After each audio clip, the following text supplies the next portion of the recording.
Voici quelques images, mesdames, messieurs, qui nous auront tout de suite mis dans l'ambiance pour une émission qui s'annonce exceptionnelle à plus d'un titre.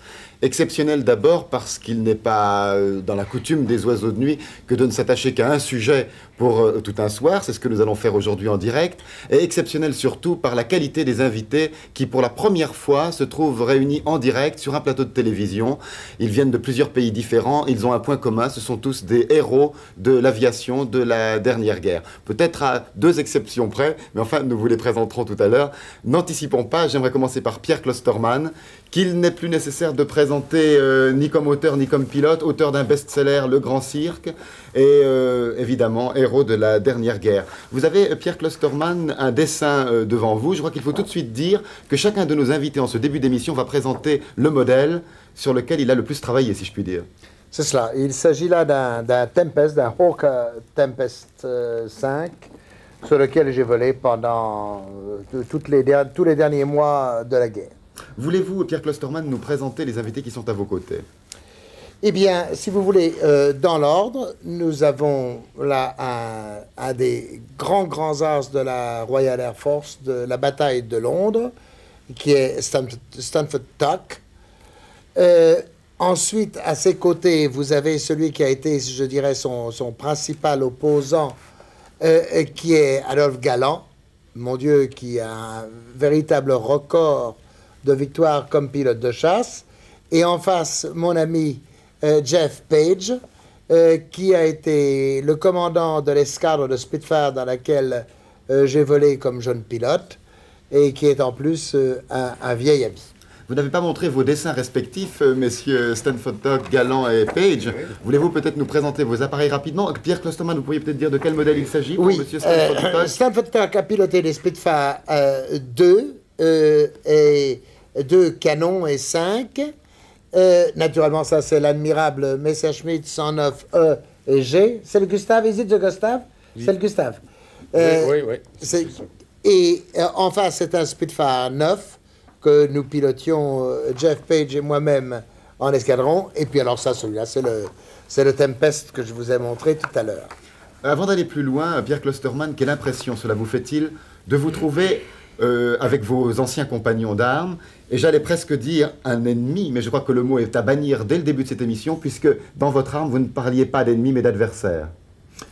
Très certainement. Et c'est toujours quelque chose de profondément émouvant de se retrouver avec des hommes avec lesquels on a partagé les heures de la vie et les heures de la mort dans une époque qui était vraiment une époque de fou. Et pour nous, en effet, il n'y a jamais eu d'adversaire. C'est ce que personne n'a jamais compris. Nous étions chacun dans notre genre des professionnels, liés par des liens que je pense il est très difficile de comprendre si l'on n'a pas été pilote de chasse. Alors, des passeports britanniques, français, allemands et un passeport suisse tout de même avec Christian Maire. Que faites-vous dans la vie? Christian, vous êtes trop jeune pour avoir participé à la bataille d'Angleterre, apparemment.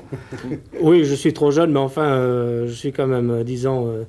c'est très gai pour moi d'être avec ces gens-là, surtout que nous les retrouverons plus tard au mois d'août à Bay pour notre meeting. Et disons, ça me fait quand même plaisir de pouvoir assister à cette émission. Oui, mais que faites-vous? Vous me parlez de meeting. Que faites-vous dans la vie? Ah, je travaille avec un ami, nous faisons de l'importation de matériel pour les services de voirie. Oui, mais c'est l'aviation, alors c'est un hobby pour vous? Ah, alors l'aviation, c'est disons, c'est quelque chose que nous faisons avec cet ami à côté, qui nous prend pas mal de temps, mais enfin, depuis notre célèbre aventure du Spitfire en 76, nous avons refait des meetings l'année dernière, et nous en repréparons un cette année, et ça nous prend, disons, passablement de temps. C'est vous qui aviez eu l'idée avec vos amis de faire venir un Spitfire de la dernière guerre à un meeting à Bay? Oui, disons, l'idée a été lancée, disons, au cours d'une réunion avec le comité d'organisation, et ça a été, disons, avec cet ami, nous sommes partis en Angleterre pour essayer de trouver ce célèbre Spitfire, et puis il y a eu toute l'aventure en 76 de la venue de ce Spitfire Mark 9 avec Neil Williams, qui malheureusement est décédé l'année dernière. Oui.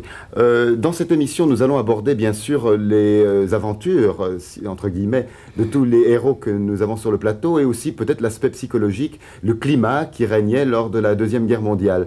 Nous avons pensé que du côté chanson, Catherine Ribeiro aurait bien sa place dans l'émission de ce soir. Catherine, pourtant, on vous connaît surtout pour vos apparitions avec le groupe pop Alp, n'est-ce pas? Et ce n'est pas des chansons pop que vous allez interpréter ce soir parce que ce ne sont pas ces chansons-là qu'on écoutait durant la Deuxième Guerre mondiale. Non, ce sont des chansons que j'ai consacrées. Enfin, j'ai consacré un disque à une grande interprète qui était Edith Piaf.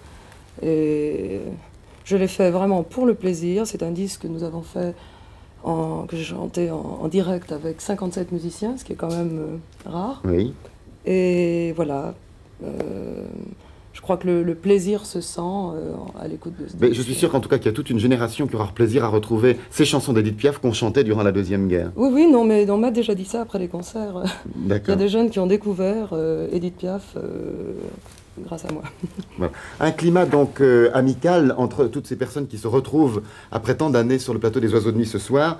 Pierre Klosterman, je crois que c'est Peter Townsend qui a dit à propos de l'aviation militaire qu'il fallait plus parler d'un sport et qu'en tout cas il combattait sans hargne.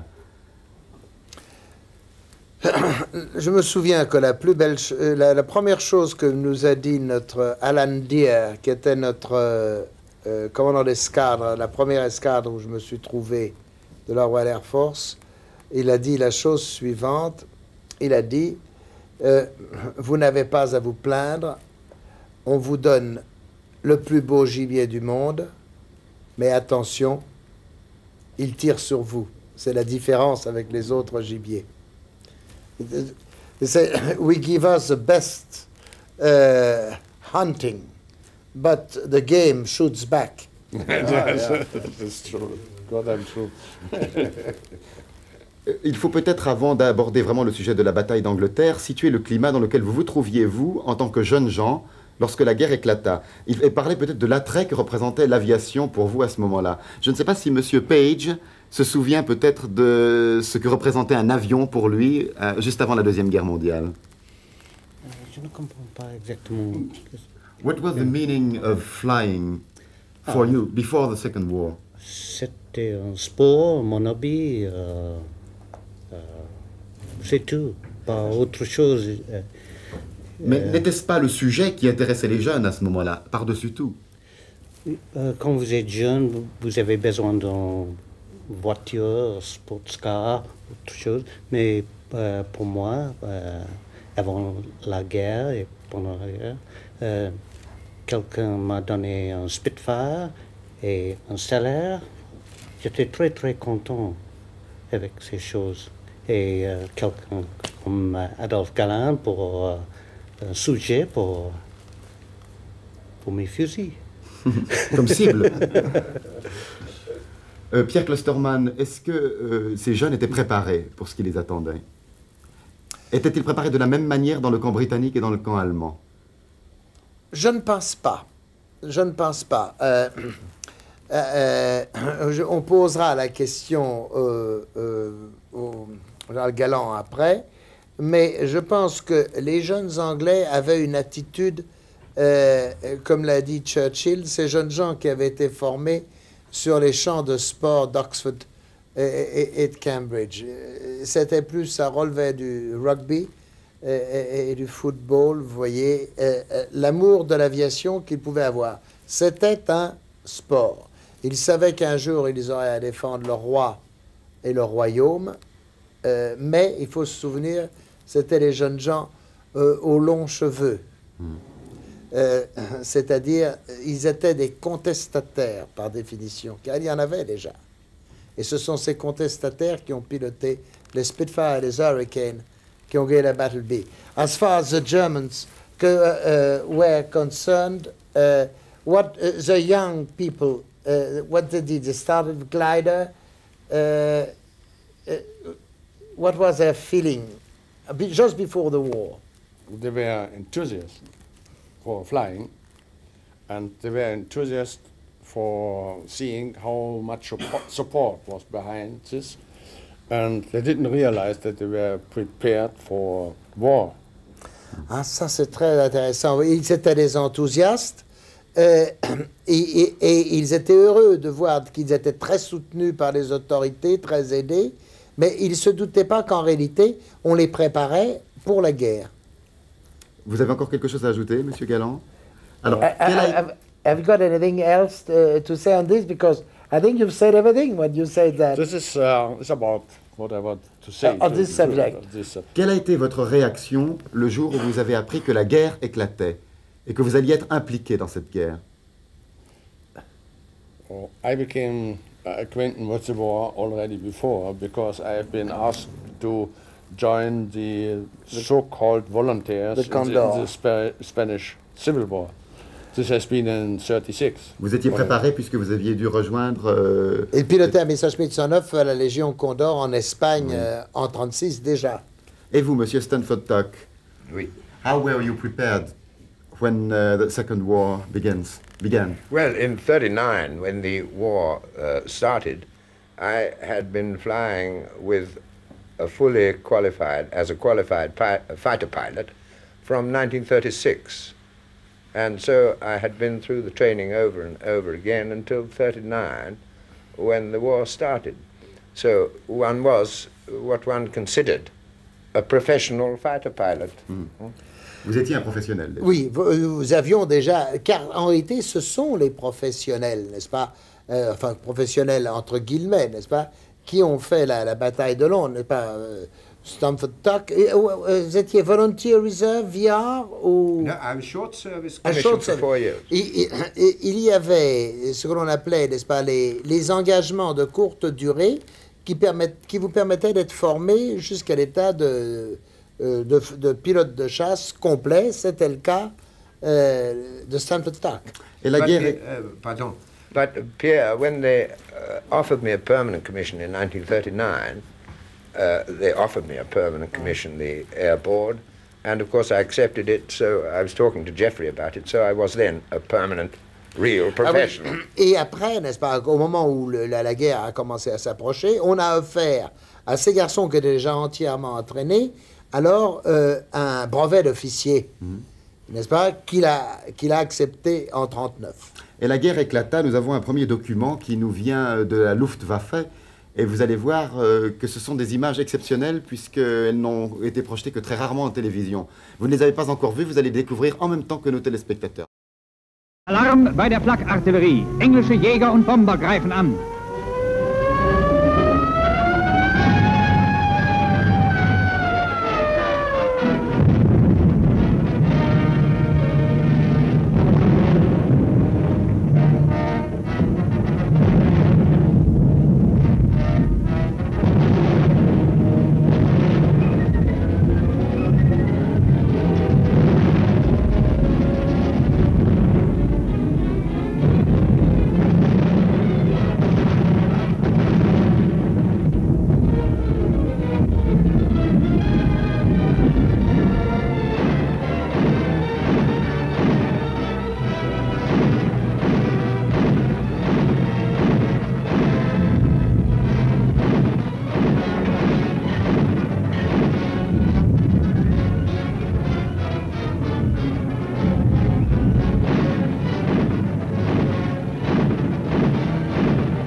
Deutsche Jäger greifen in den Kampf ein und zersprengen den englischen Verband.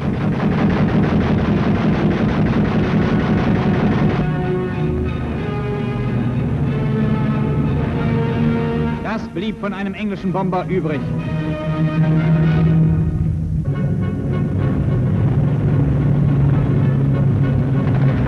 Englische Jäger versuchen den Rückzug der Bomber zu decken. Ein Teil von ihnen wird abgeschossen, der Rest vertrieben.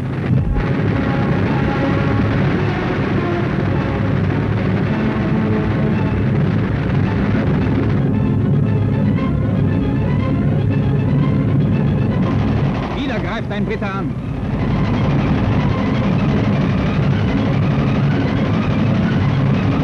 In Brand geschossen.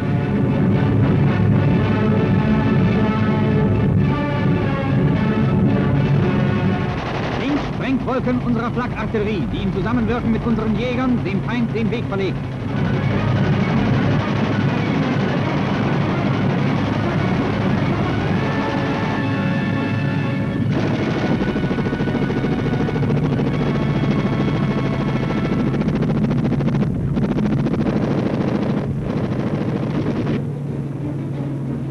Er brennt!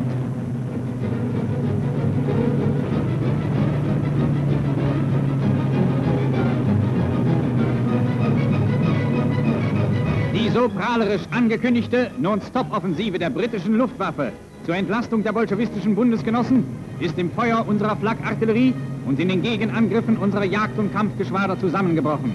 Seit dem Beginn des Ostfeldzuges haben die Briten bei diesen wirkungslosen Angriffen auf die Kanalküste weit über 1400 Flugzeuge verloren. Voilà, le personnage que vous avez vu avec la moustache, il est là ce soir parmi nous, c'est Adolphe Galland.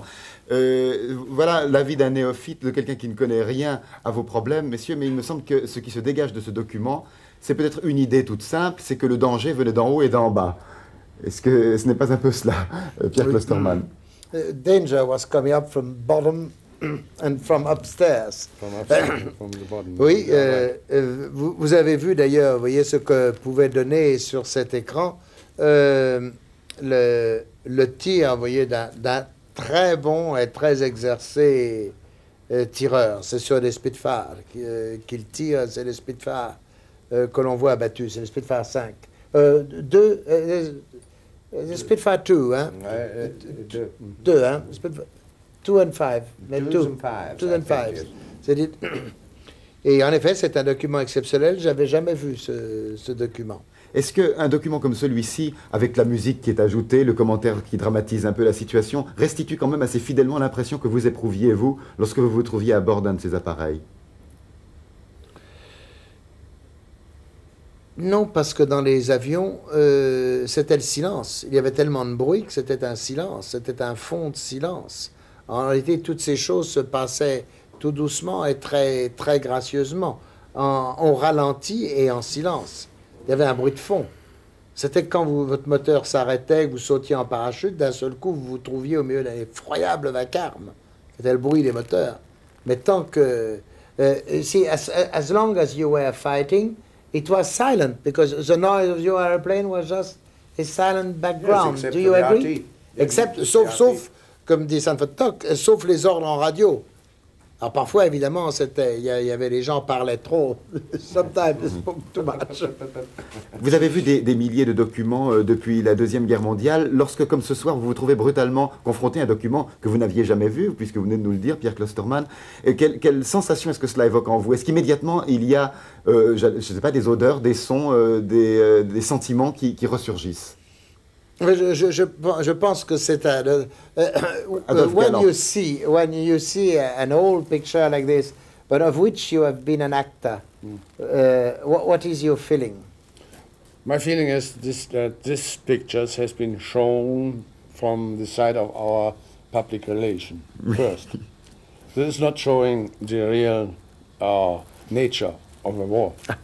Oui, il dit c'était des films de propagande et ne montraient pas exactement le problème de la guerre.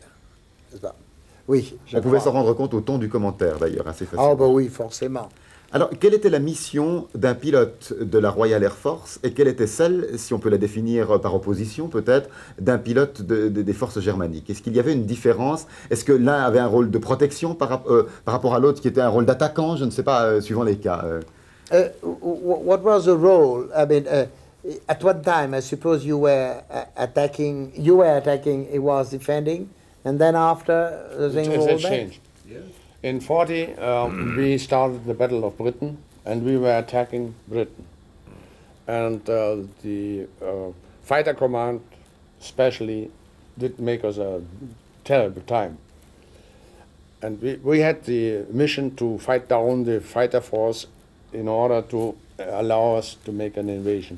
Voulez-vous peut-être déjà traduire cela, Pierre? Oui, alors Jacques Galland dit, n'est-ce pas, en 40, n'est-ce pas, c'était la chasse allemande qui était en la bataille de Grande-Bretagne, qui était à l'offensive, et son rôle était de se battre contre la chasse de la Royal Air Force et de et de la tenir à terre. Il dit ça a été une bataille terrible. And then the conditions for an invasion did not occur, did not come up, and our high command, and especially Hitler, did not have in mind to invade Great Britain. He already, during the Battle of Britain, changed his mind and prepared for an attack on Russia. Pendant la bataille de Londres, n'est-ce pas, déjà, Hitler avait changé d'avis, le morceau étant très coriace, et pensait déjà à attaquer la Russie. Et c'est ce qui s'est passé à ce moment-là. Je suppose que Stamford Tuck, qui a vu le début, you saw the beginning of that switch over. Il a vu le début de la traversée de la langue, de la Manche. Oui, certainement. Yes, indeed. When the attacks decreased, we were very surprised. We were, in fighting command, we were surprised. The attacks decreased, and we thought, why has it gone so quiet? No. And then it stopped. I beg your pardon. Then by this time, when we started the offensive against Russia, the Royal Air Force had to show that they were doing something in order to help the Russians. Oui, Stamford Tuck dit la chose suivante, n'est-ce pas? Quand tout d'un coup les attaques allemandes ont commencé à diminuer, parce que la bataille de Londres, n'est-ce pas, ça n'a pas été une chose qui a commencé tel jour et qui a fini le 19 septembre, n'est-ce pas?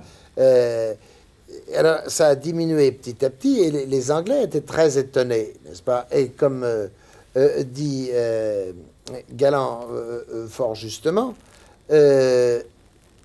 il y a eu à ce moment-là un sentiment que quelque chose changeait, n'est-ce pas? Si bien que vous avez tous, à un moment ou à un autre, eu le rôle de défenseur ou d'attaquant. Ah bien, ça a commencé. From that moment, you started. À partir de ce moment, vous avez commencé à faire sur la Manche, enfin sur le Channel, un peu de la défensive. Yes, that's right. Absolutely right. We had, before, during the Battle of Britain, we had about 11 wings, fighter wings there. And when the Battle of Russia started, we had only 2 wings. Ah oui. And beg your pardon, Pierre. No. The Russians have asked their allies to do something, to bind, to force Germany to have some forces there. Oui, n'est-ce pas? Il y avait 11 escadres de chasse. Il y avait 11 escadres de chasse allemandes. Enfin, dès que la campagne de Russie a commencé, elles ont été réduites à 2 directement sur la Manche. Parce que, et les Russes ont insisté sur une offensive auprès des Alliés pour essayer de ramener la pression des chasseurs allemands qui étaient sur le front russe. Jeff, when did you start? Quand avez-vous commencé, Jeff, vous, les opérations actives? J'étais un pilote quand j'ai eu 17 ans et j'ai eu 19 ans quand la guerre a commencé. J'étais dans la bataille d'Angleterre, mais après j'ai pris en vacances en hôpital pour 2 ans. Et après j'ai voulu encore. Mais tout s'était changé après mon vacances. Ah oui, vous avez un humour anglais délicieux pour parler de votre absence à l'hôpital. Vous parlez de vacances. Voulez-vous peut-être nous donner quelques explications sur ce qui a motivé votre départ pour l'hôpital?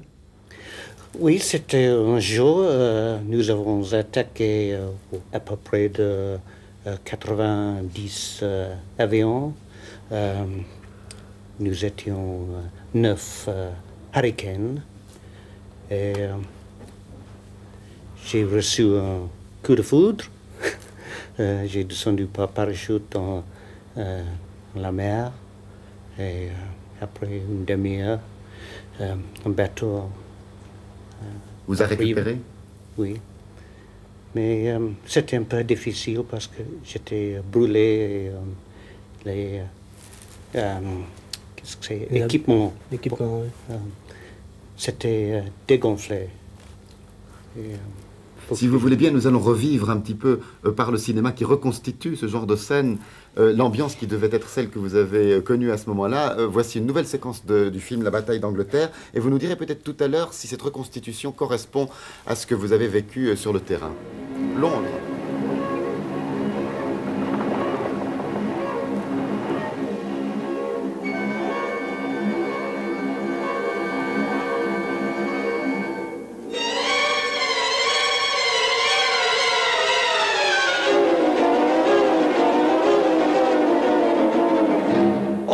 Ici rouge 1. Rapprochez-vous beaucoup. Je peux à peine vous voir. Rouge 2. Il faut faire comme moi. Bon, section rouge, on y va. Restez collés à moi.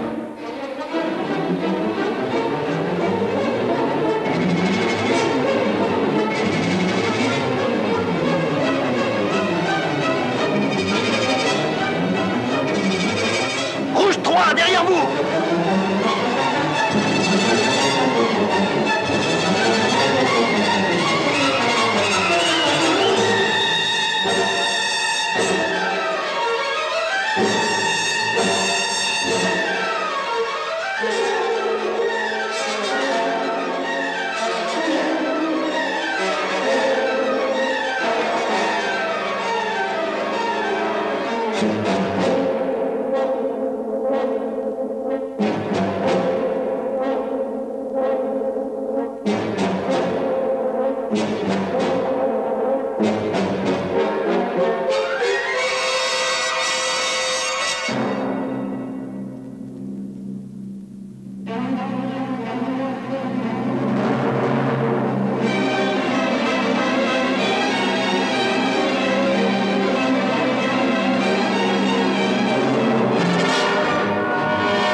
Intervenez, bleu 2.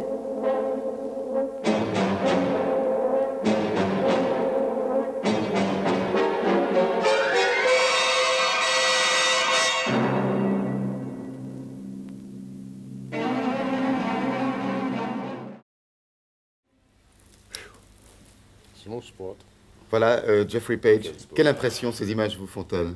C'est la vérité. C'est la vérité. Oui. Et pourtant, c'est une reconstitution, donc une reconstitution bien faite. Pour moi, oui. J'imagine que des spécialistes comme vous ont été consultés lorsqu'un film comme celui-ci a été réalisé. C'était fait par Bob Stanford Tuck et Adolphe Galland. Ce sont eux qui ont été les conseillers techniques, eux deux. You've been the technical advisors. Yes, this scene especially has been made very professional and very good. Very close to the reality. Monsieur Galland dit que cette séquence en particulier a été faite de manière très professionnelle et très proche de la réalité. Ah oui, c'est extraordinaire, hein, comme reconstitution. Ça donne froid dans le dos. Oui. Il y a une question. Oui, et ça a coûté très cher. But this shows you that this battle has not been a sport. Oui, ça c'est vraiment... Quand la bataille arrive à ce point-là, ce n'est plus un sport, c'est vraiment la vie. On tombe vraiment dans la vie et la mort. Là, hein, ça... Il y a une question que j'aimerais vous poser, M. Klosterman. Dans votre livre, lorsqu'on lit Le Grand Cirque, Vous arrivez, vous découvrez les Spitfire sur un aérodrome, on vous voit monter et ensuite vous partez directement. Mais en fait, vous nous avez dit avant, c'est terrible lorsque je partais en mission, mais j'arrivais jamais à en descendre un. Et puis c'est après 50 ou 80 missions que j'ai enfin pu en descendre un. Alors, vous pouvez un peu nous décrire comment était une bataille, si vous aviez peur lorsque vous décolliez, comment ça se passait? Ah, bien, j'ai tiré, c'est vrai, j'ai fait un très grand nombre de missions, environ 80 missions, enfin pendant 8 mois, presque un an, avant d'abattre mon premier avion. J'y arrivais pas, et je dois dire que ma première grande mission à Biggin Hill, je n'ai rien compris du tout, C'est cette mission-là, il y a eu 2 commandants d'escadre de la Royal Air Force abattus, c'était Milne et Slatters. Il y a eu 2 commandants d'escadrille, un commandant d'escadron. C'était une histoire de fou, j'ai rien compris du tout. Je suis rentré là-bas en disant, si c'est ça la guerre, I go back to mommy, je retourne chez maman, n'est-ce pas? Et puis le tir, c'était ça, n'est-ce pas? Et puis un beau jour, j'ai tiré sur un avion qui est tombé. Et c'est comme... j'avais trouvé le truc ce jour-là. Mais est-ce que vous réalisiez qu'il y avait un homme dans cet avion? Non. We never thought about the man. No, we only had the enemy as an airplane. The aircraft. On voyait l'avion, on ne voyait pas l'homme qui était dedans. Mais enfin, on se forçait de ne pas le voir, parce qu'on savait quand même qu'un avion ne vole pas tout seul. Ah oui. Ah, ben ça, c'est la guerre, ça. What are you, psychologically, I never thought about the man. I tried, or at least I tried. Absolutely. I can tell you one thing. Oui. Adolphe Galland. When I have attacked an enemy aircraft and the pilot jumped out. Quand vous attaquiez un avion ennemi et que le pilote sortait de l'avion, Oui. In this case, I was extremely happy. Vous étiez extrêmement heureux. Because this was the proof that I had a victory, but the man did survive. C'était la preuve. C'est exactement ce qu'a dit Stanford Tuck juste de quelques secondes avant. Voilà. C'était la preuve de la victoire sans avoir atteint une vie. Oui. Parce que, vous savez, n'est-ce pas, il faut dire que, d'abord, les pilotes, vous comprenez, les pilotes de chasse sont toujours considérés entre eux comme des frères, parce qu'on avait quelque chose en commun. We had in common at least something, that love of flying and of those beautiful airplanes. That was a bond between us, whether they were German, Russian, English, French, quelle que soit notre nationalité, on avait ce lien, n'est-ce pas, que personne n'a jamais compris, n'est-ce pas? On a toujours dit, oui, ces aviateurs sont des snobs, they always say those pilots are snobs, they are friends, they don't hate others, they don't fight a war, ils se battent pas, ils font pas la guerre, c'est pas vrai. Pour revenir à la question de Christian Maire, pouvez-vous nous décrire avec précision les impressions ressenties physiquement lors de votre premier combat? Eh bien, écoutez, cette première mission, je vous le dis, cette première grande mission où il y a eu un grand combat, je dis franchement, la première impression, c'est que d'un seul coup, le ciel est plein d'avions, et alors là, vous êtes pétrifié, et une seconde après, vous êtes tout seul dans le ciel, vous avez l'impression d'être tombé dans la gueule d'un énorme piège, mais que l'on ne voit pas. I think the main impression sometimes we have, the sky is full of airplanes, and suddenly, there's none left. Lorsque le pilote, lorsque vous avez et on voit un parachute comme dit ça, et tout ce qu'on voit c'est parfois un parachute ici, un parachute là. Lorsque vous aviez abattu... oui, c'est ça. You know the story. Et tous les avions qu'on voit sont des adversaires.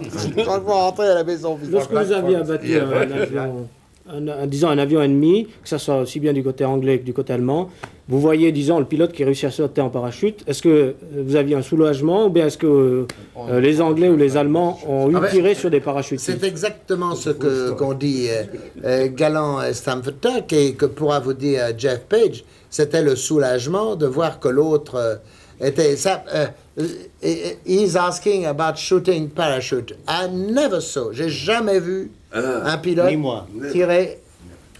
jamais. Ça, c'est une de ces horribles légendes, assez ignobles, qui était déshonorante This was a dishonor of all. C'était vraiment déshonorant. Vous venez de répondre là à une question qui nous a été posée parmi les nombreuses lettres que nous avons reçues après l'annonce de cette émission de ce soir. Et une auditrice, une téléspectatrice de Lausanne nous demandait précisément si il était vrai que des pilotes avaient été victimes de ce genre d'attaque une fois sortis de leur appareil.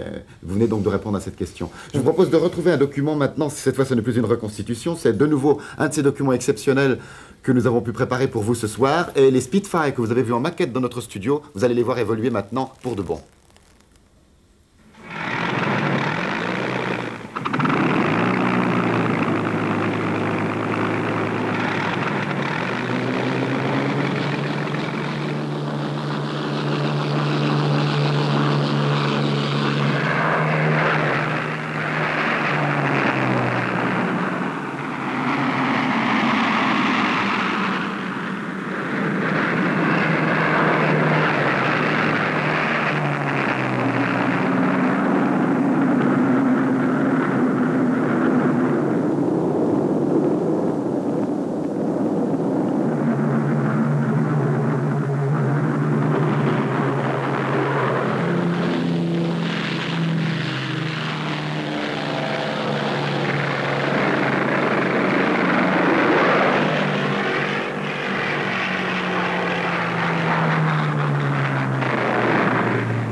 Le combat, les nouvelles que donnent les journaux le lendemain. J'imagine, Pierre Klosterman, que vous étiez perpétuellement balancé entre la vie quotidienne et ces pages qui n'étaient pas la vie quotidienne, qui étaient quelque chose en dehors du temps pratiquement. Est-ce qu'il n'y avait pas une espèce de douche écossaise terrible entre ce que vous viviez au sol et ce que vous étiez appelé à vivre en l'air, c'est-à-dire ce jeu cruel de vie et de mort? Oui. Ce qui caractérisait la vie d'un pilote de chasse, enfin, la plupart du temps, disons, pendant un certain nombre d'années, c'est cette douche écossaise entre... vous vous trouviez au milieu de la Manche à vous battre pendant une demi-heure, vraiment à la vie et à la mort, n'est-ce pas? Et puis le soir, ben, vous emmeniez éventuellement une jolie fille dîner à Londres. This was what was terrible for the nerves. C'était ça qui était terrible pour les nerfs. Le saut d'une vie normale.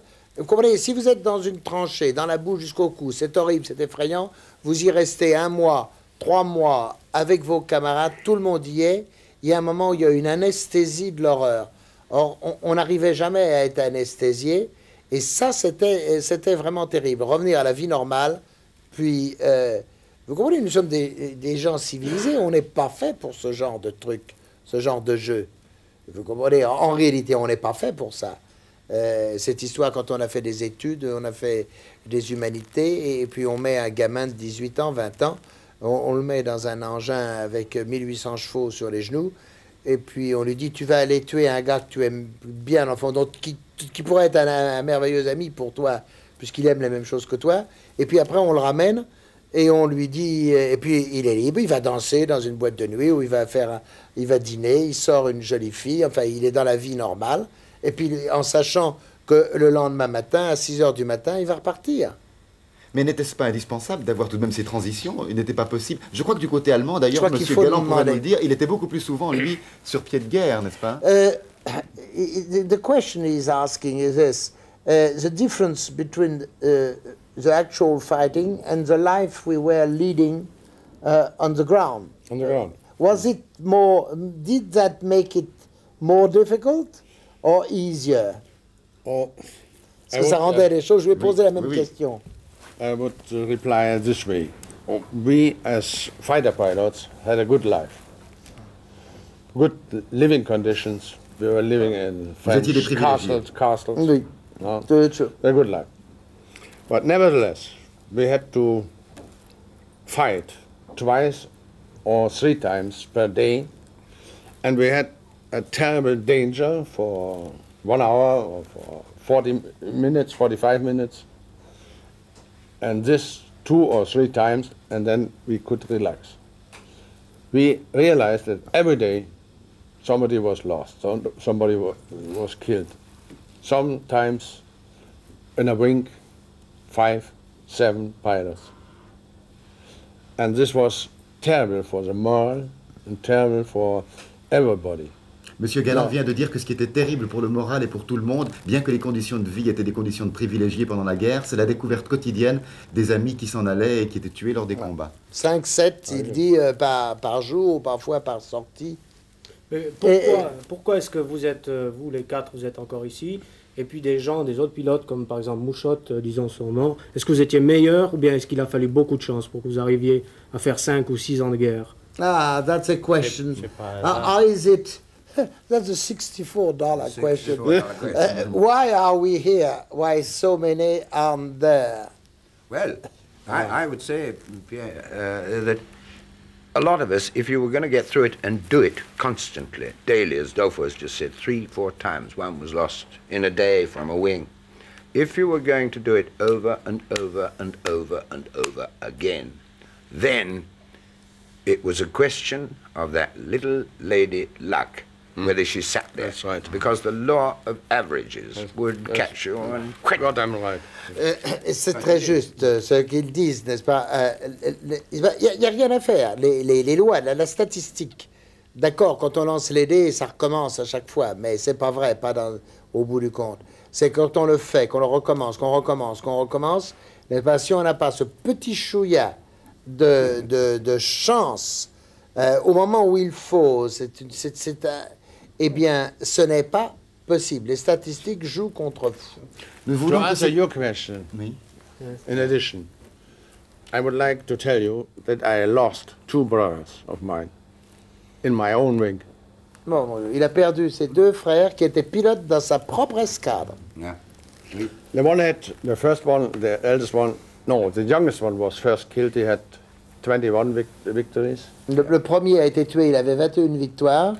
And qui était le plus jeune de ses frères. The second one was lost after 51 victories. Et le deuxième avait 51 victoires. Mais Monsieur Galland, est-ce que les Spitfire étaient vraiment meilleurs que les Messerschmitt 109? Ou bien il y a une légende, on a beaucoup parlé de ça, mais... Can I be, est-ce que je peux être l'arbitre honnête?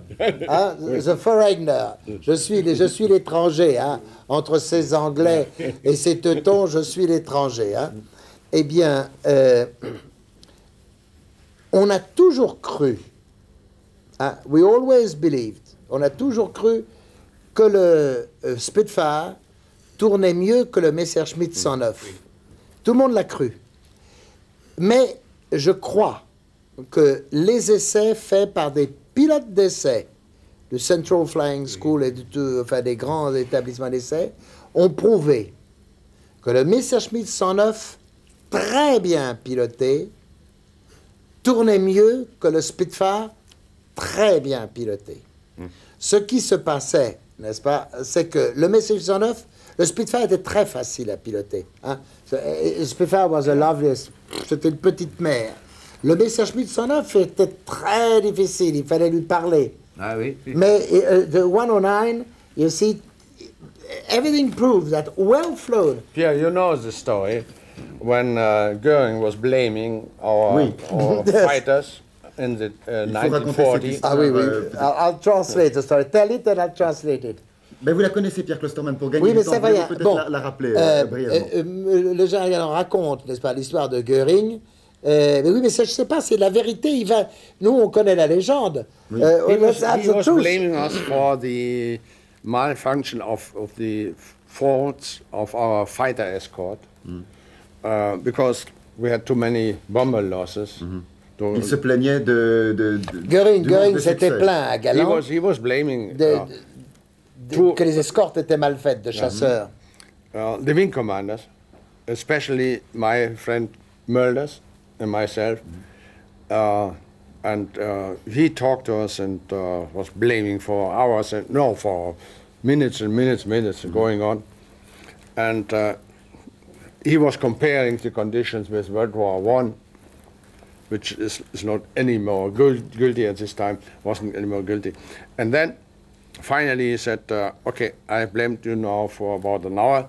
What can I do to improve the fighting capacity Je vous ai fait des reproches pendant des heures. Que puis-je faire pour améliorer vos conditions? Yeah. Et que lui avez-vous répondu? And he asked first my friend Mölders, who was a big commander of the Demandez d'abord au fameux Mölders. Oui. And Mölders answered, Herr Reichsmarschall, I would like to have my wing equipped with more powerful engines, which were available at this time. And Göring said, okay, you will get them first.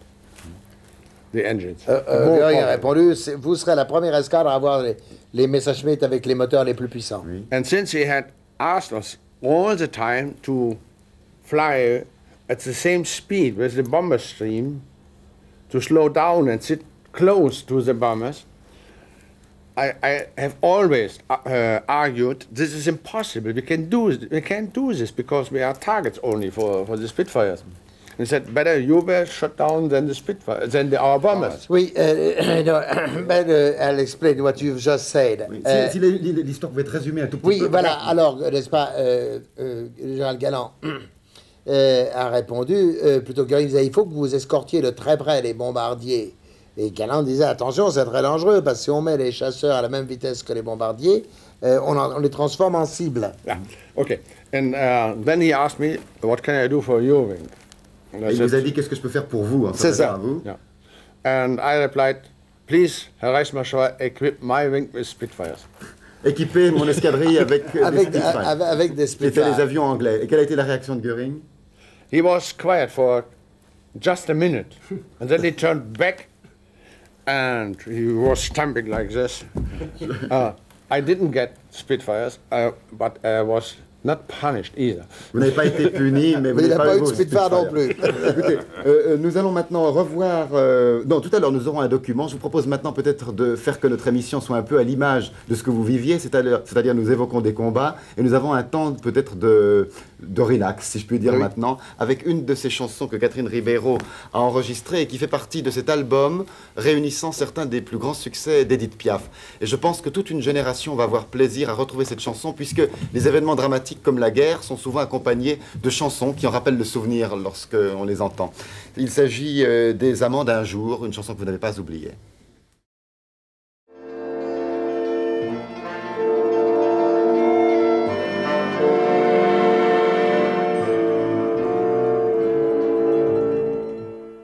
Moi je suis le verre au fond du café.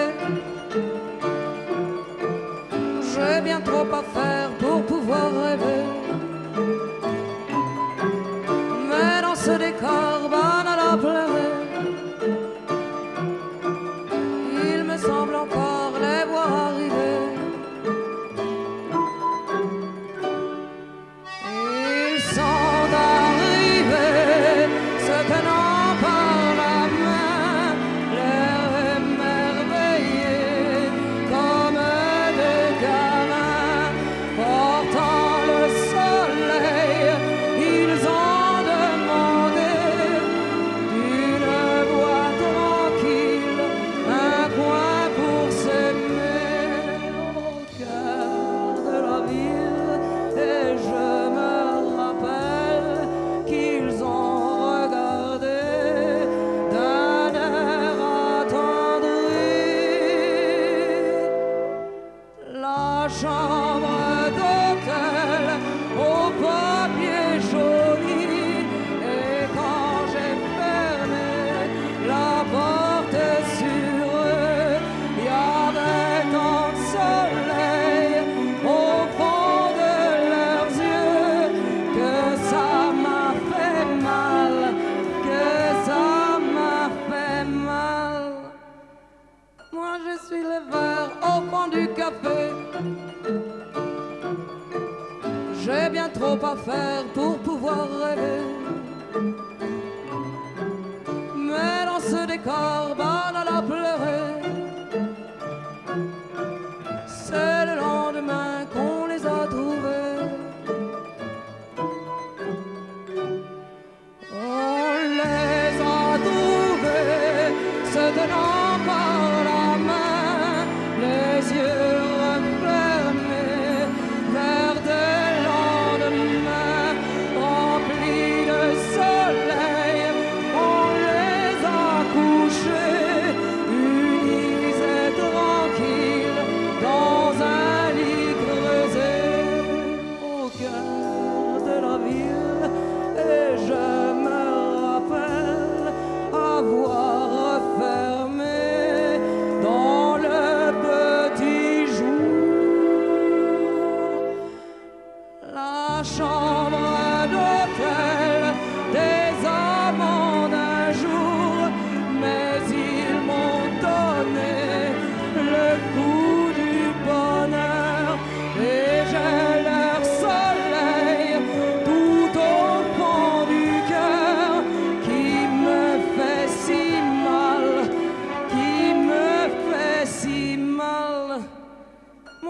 suis les verres au fond du café. J'ai bien trop à faire pour pouvoir rêver. Mais dans ce décor banal à pleurer, il y a toujours dehors la chambre à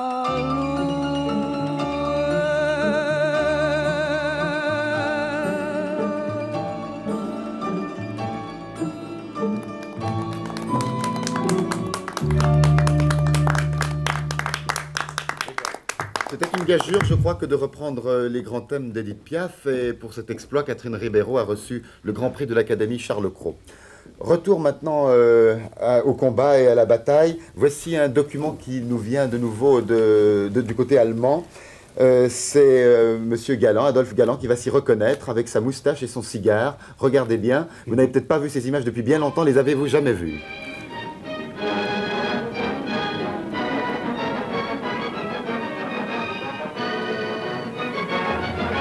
Auch Oberstleutnant Galland besteigt seine Maschine.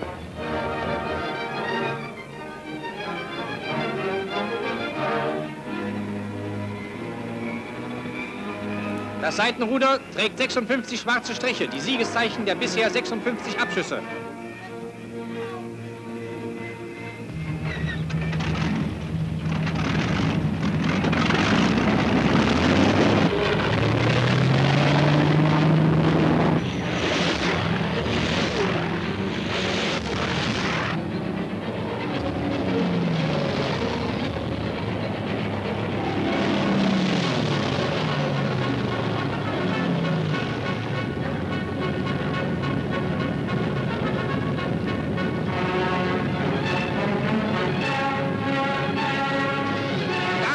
Tommy.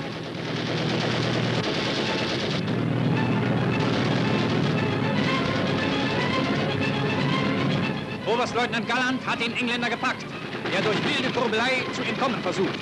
Aber Galland lässt ihn nicht mehr aus dem Visier.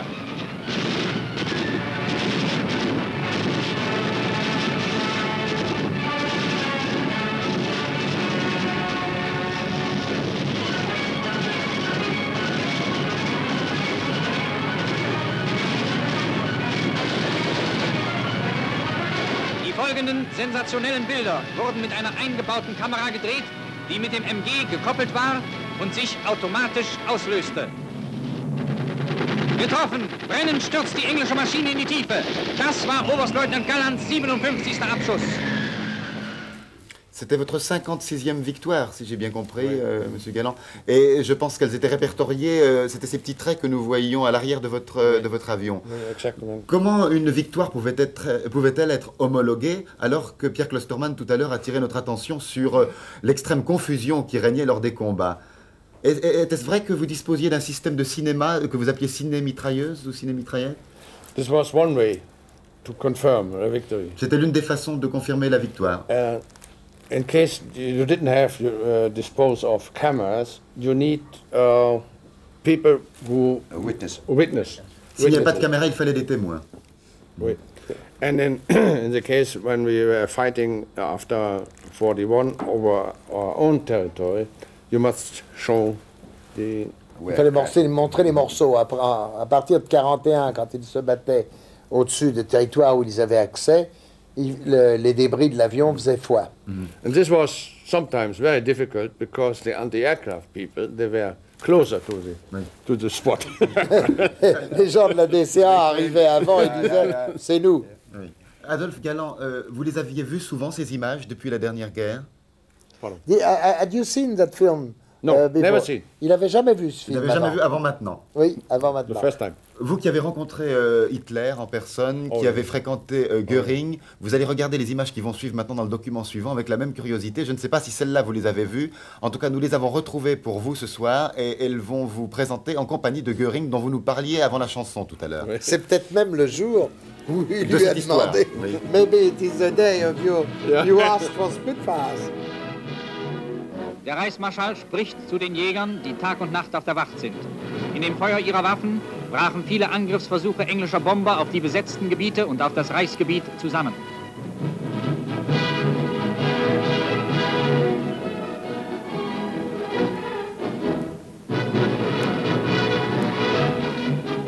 Auszeichnung besonders verdienter Soldaten.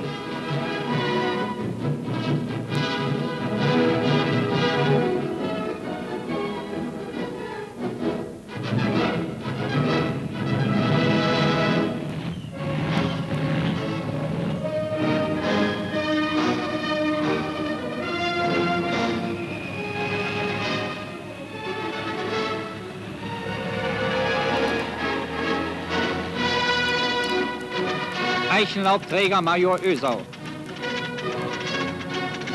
Der Reichsmarschall zählt die Siegeszeichen einer Maschine.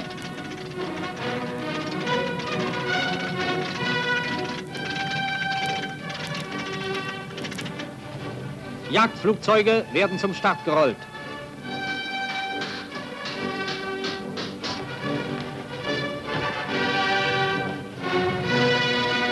Eichenlaubträger Hauptmann Priller.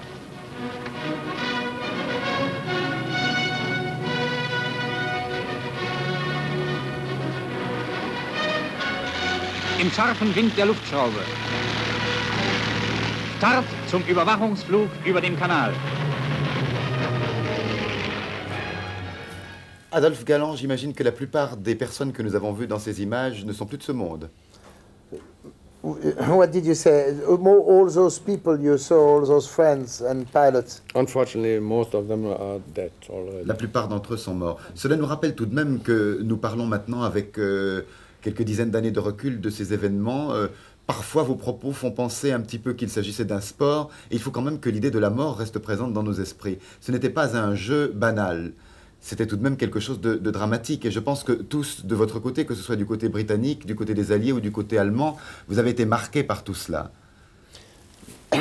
Les pertes ont été, surtout dans les escadrons de chasse, parce qu'il ne faut pas oublier, n'est-ce pas, le pilote de chasse, en général, pardon, n'est pas blessé. Bah, ou il est mort, ou il n'a rien. A fighter pilot is rarely badly wounded. Or either he's dead, or he comes back. Mais malgré cela, écoutez, l'escadre 122 de la Royal Air Force a été équipée de Tempest. Il y avait 3 escadrons de... Combien de pilotes il y avait, Jeff? 30. 30. Bon, de 30 pilotes. Donc, il y avait 90 pilotes dans l'escadre. Pas 23, 24 avions par escadron. Eh bien, donc 90 pilotes. Entre le mois de septembre 44 et le 1er mai 45, donc 90 pilotes, nous en avons perdu 141 tués. J'imagine par conséquent que dans ce genre d'exercice, il y a une seule façon de survivre psychologiquement, c'est de faire le moins d'introspection possible et de ne pas tellement se poser les questions du pourquoi. Ah oui, the last question we ask, you were going to say something. We have been forced to fight. Vous avez été forcé au combat. We have been forced to fight. This was our obligation, was our destination. We had to do this. And the German Air Force lost 38,000 fighter pilots. 38,000. 38 000 pilotes de chasse ont été perdus. Vous savez, il faut penser, n'est-ce pas? Including the night fighters. Y compris les pilotes de chasse de nuit, n'est-ce pas? Alors, il faut penser, n'est-ce pas, que c'était quand même une jeunesse. Et les pertes de Royal Air Force, practically the same. Hein?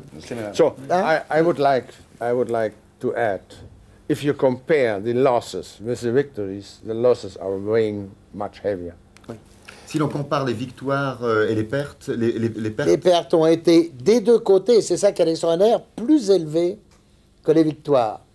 Nous parlerons peut-être tout à l'heure, lorsque nous aurons terminé avec la période de la guerre, si vous voulez, du recul qu'il faut prendre par rapport à l'idéal pour lequel on se bat. Mais ce n'est pas encore le sujet de maintenant, n'est-ce pas? Pierre Kosterman, non, mais je crois qu'il y a quelque chose quand même qu'il faut dire.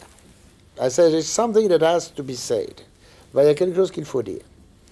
Les pilotes de chasse allemands se sont battus du premier jour de la guerre, et quelques-uns ont fait la guerre d'Espagne, jusqu'à la fin, c'est-à-dire ils se sont battus en réalité jusqu'à ce qu'ils soient tués sans repos et sans relâche.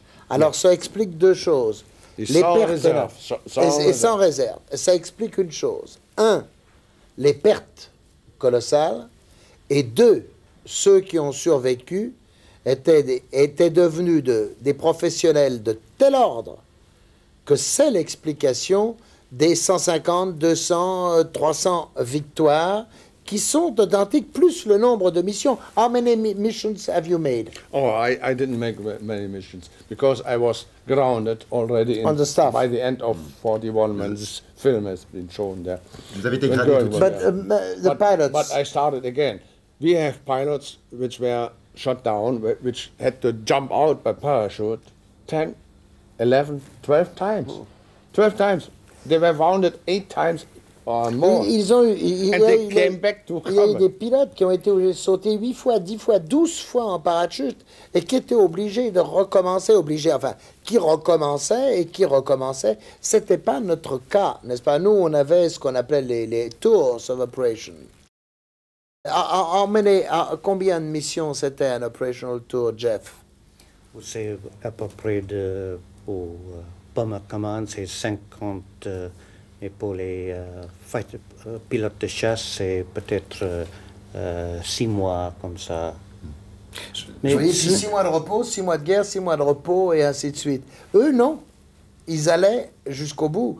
Et quand vous rencontriez un de ces pilotes expérimentés, mais vous n'aviez aucune chance. Vous n'aviez aucune chance. Si vous n'aviez pas un deuxième sens pour découvrir, dire attention, celui-là c'est un de ces vieux, vous étiez perdu. Il vous battait à tous les coups, à tous les coups, à tous les coups. Le prochain document que nous allons voir, Pierre Klosterman, va vous montrer la récupération d'un blessé anglais, je crois, par des soldats allemands.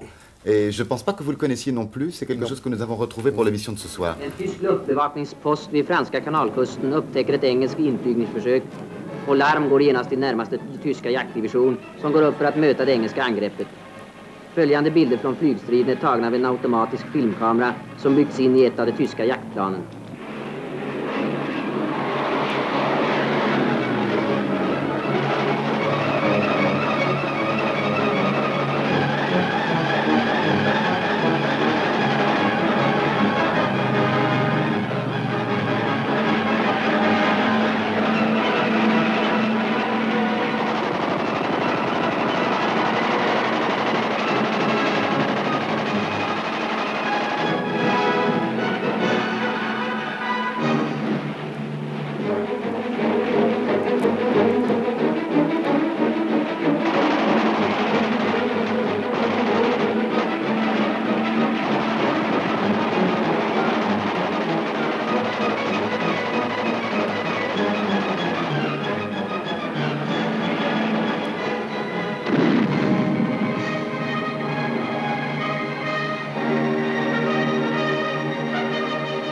Inflygningsförsöket är avvisat och enstaka plan förföljas längs kusten och ut över kanalen.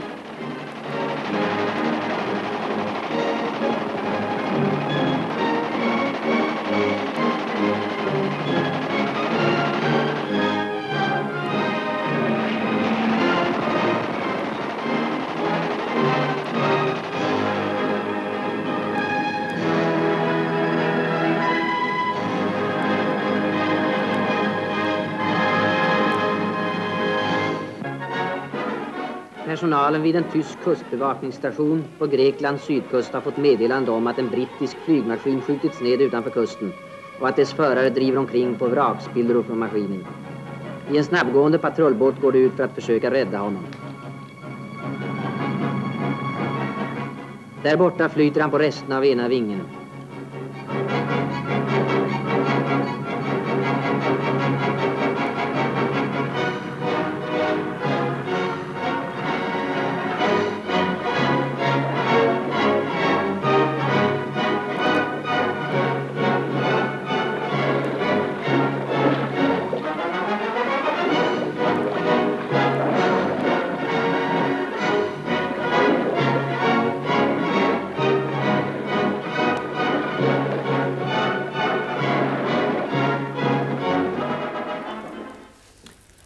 y a une chose que les jeunes, et peut-être les gens de ma génération, ceux qui sont nés après la guerre, ont de la peine à comprendre. Quand on lit dans des ouvrages que vous avez écrits que l'armistice a correspondu à une espèce de désillusion pour vous, à quelque chose d'un peu triste, parce que tout d'un coup les places d'aviation se trouvaient vides, on se dit mais tout de même c'était la fin du règne de la cruauté, comment pouvez-vous écrire des choses pareilles?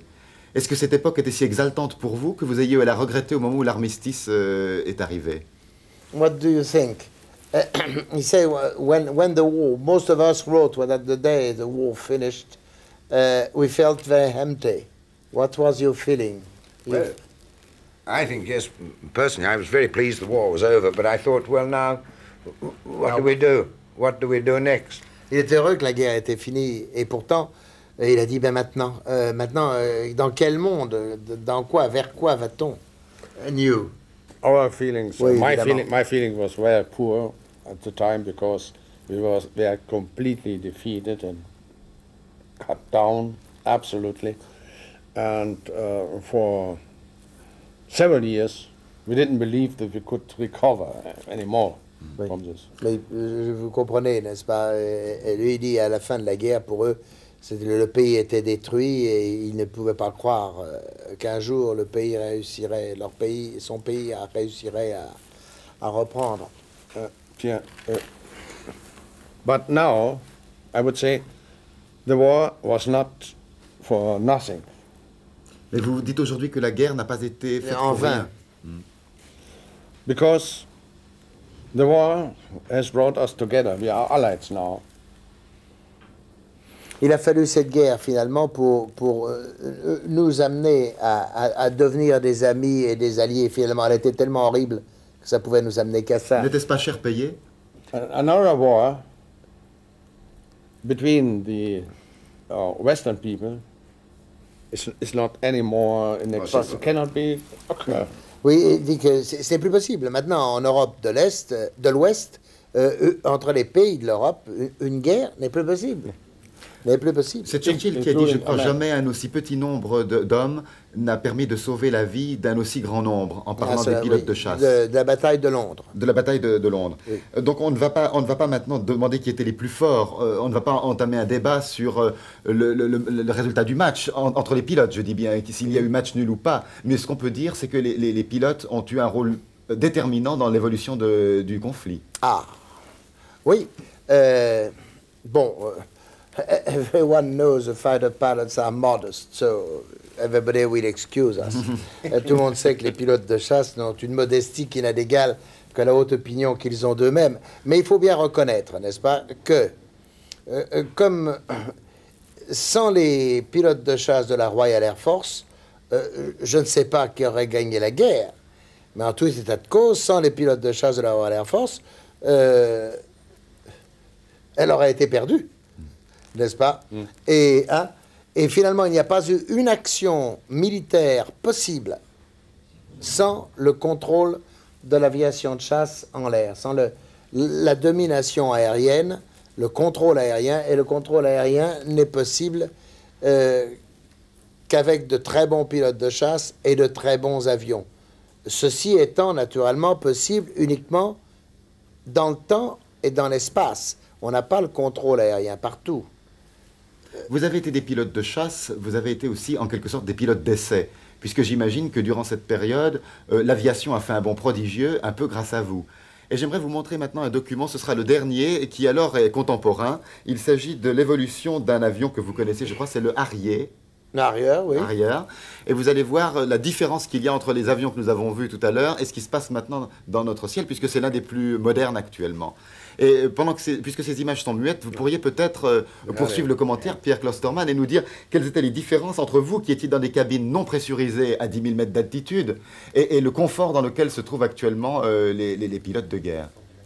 Ah bien, ce n'est plus du tout la même chose, n'est-ce pas? Moi, j'ai mon fils, et je me moque toujours de mon fils aîné, qui a été pendant 7 ans un pilote de Mirage 3. Je me moque toujours de lui. Je dis, mais vous êtes des gens qui naviguaient dans le grand luxe, avec des appareils de radio luxueux et des cabines pressurisées, et des tas de choses comme ça. Mais finalement, le principe de l'aviation de chasse n'a pas changé. Si l'on prend, après cette guerre, tout le monde dit, c'est fini, les combats entre avions de chasse sont terminés. Et puis est arrivée la Corée avec les premiers avions supersoniques, les MiG-15, les MiG et les F-86 américains. Ils se sont battus comme nous nous sommes battus, et comme les Spad et les Fokker se sont battus au temps du Baron Rouge. Et puis après, on a dit oui, mais enfin maintenant c'est terminé, les avions marchent à Mach 2. À Mach 1, c'était possible, Mach 2, c'était plus possible. Puis on a eu la guerre du Vietnam, la guerre du Kippour, où on a vu les Mirage et les MiG-21, ou au Vietnam, on a vu les F-4 et les MiG-21, et on s'est aperçu que rien n'a changé. Et puis finalement, je crois que tant qu'il y aura des avions pilotés, rien ne changera. Mais dans l'esprit, est-ce qu'on peut parler du même esprit chevaleresque qui vous animait? Tout de même, les choses vont beaucoup plus vite. Maintenant, on a affaire à des techniciens, à des électroniciens, pratiquement. Il n'y a plus cette espèce de contact encore humain qui pouvait rester à travers les atrocités que vous viviez. Will the young people be today, the young pilots, have eventually for an adversary the same feeling that we had ourselves? It's difficult to answer this question. C'est très difficile de répondre. Stanford, what do you think? Well, yes, I do think young people get older each time and they have things they wish to remember. So I certainly think, yes, as they get older, they will wish to have anniversaries and remember certain dates, I think. Et vous, Jeff? Pour moi, je pense que rien ne change. Les jeunes, maintenant, c'est le même comme nous étions. Si vous avez une guerre comme la guerre mondiale est passée, les jeunes aujourd'hui répondent exactement comme nous avons répondu. Je pense que, oui. I would say, especially the air forces of the NATO countries, they have a good spirit. And they don't have the feeling of the absolute inferiority. But the conventional forces on the ground, the infantry and the tank battalions and all these people, they know about the Russian superiority. And this is... Oui. Ça, c'est très juste, c'est très important ce que dit Galland. Il dit, n'est-ce pas, les pilotes des pays de l'Europe de l'Ouest n'ont aucun complexe d'infériorité. Ils ont des machines ultramodernes, ils feront ce qu'il y a à faire.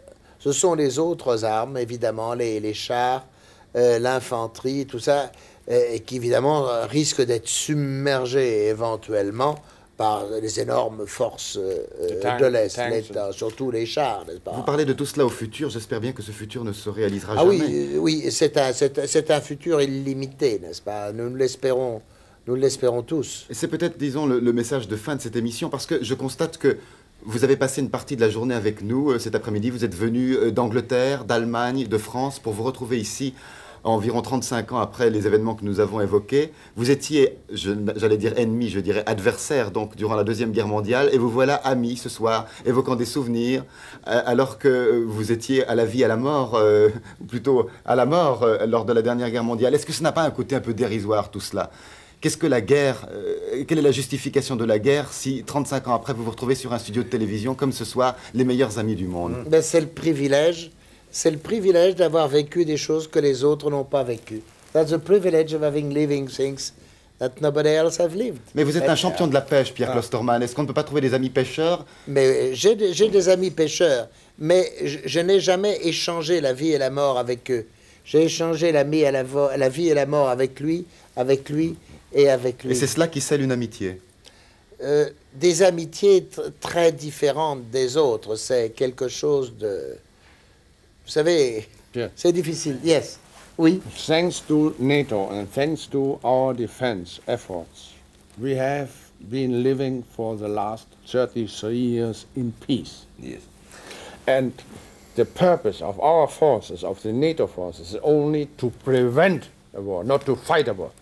Oui, je crois que désormais, n'est-ce pas, la notion des forces armées, de l'armée et de l'aviation, c'est de prévenir une guerre et non pas de préparer une guerre. Eh bien, ce sera le mot de la fin, Pierre Klosterman. Espérons que l'avenir vous donnera raison. Maintenant, j'aimerais, Catherine Ribeiro, que vous enchaîniez avec la dernière chanson, si vous vous sentez prête. Ça va nous replonger dans l'ambiance des chansons que l'on écoutait à cette époque. C'est une autre chanson du répertoire de Piaf que vous n'avez pas oubliée. Je crois que Michel Amer l'avait écrite en son temps. C'est De l'autre côté de la rue.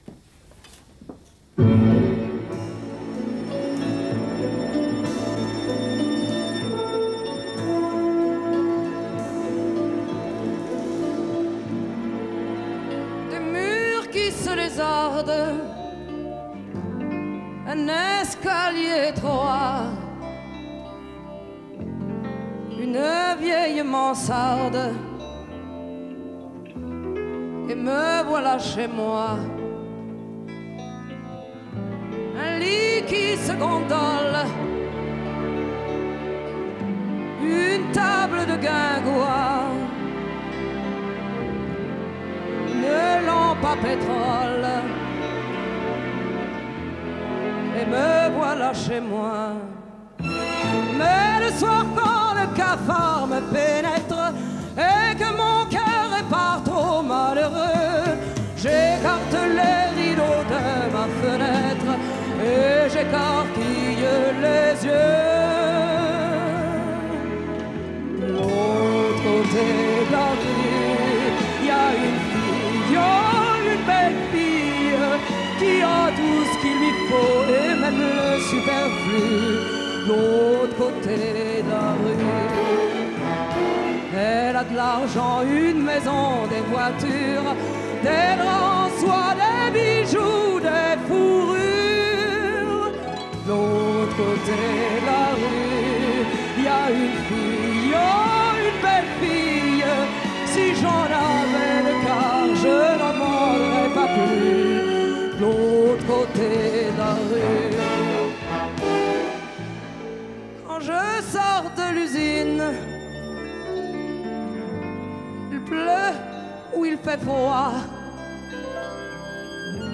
mais je courbe les chines et je rentre chez moi. Faut monter 7 étages, suivre un long corridor. Je n'ai plus de courage, je me couche et je dors. Et il faut que tout recommence. Je pars au travail dans le matin glacé. Oh, alors je me dis, on a qui ont trop de chance et les autres pas assez. L'autre côté de la rue, y a une fille, oh, une belle fille, qui a tout ce qu'il lui faut et même le superflu. L'autre côté de la rue, quand il fait froid, elle danse des nuits entières. Quand il fait chaud, elle s'en va en croisière. L'autre côté de la rue, y a une fille, oh, une belle fille, vivre un seul jour sa vie, je n'en demanderai pas plus. L'autre côté de la rue, le connaissais à peine, on s'était vu 3 fois, mais à la fin de la semaine, il est venu chez moi. Dans ma chambre au 7e, au bout du corridor, il murmura je t'aime. Moi j'ai dit je t'adore. Il m'a comblé de baisers, de caresses. Je ne désire plus rien dans ses bras. Je vois ses yeux tout remplis de tendresse. Alors je me dis tout bas,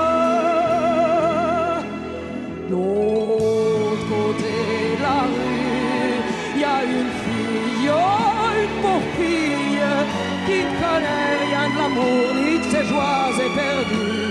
L'autre côté de la rue, elle peut garder son monsieur qu'elle déteste. Ses beaux bijoux, tout son luxe et le reste. De l'autre côté de la rue, il y a une fille, oh, une pauvre fille, qui regarde souvent d'un air triste et perdu. De l'autre côté,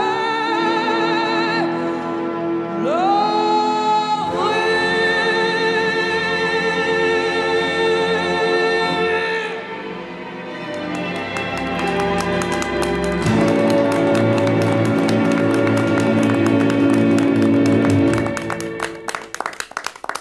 Un petit communiqué à tous les passionnés d'aviation qui restent un peu sur leur faim à la fin de cette émission un peu courte des oiseaux de nuit. Vous pourrez toujours vous reporter au livre écrit par certains de nos invités. Par exemple, Adolphe Galland a signé un ouvrage traduit en français sous le titre de Jusqu'au bout sur nos Messerschmitt.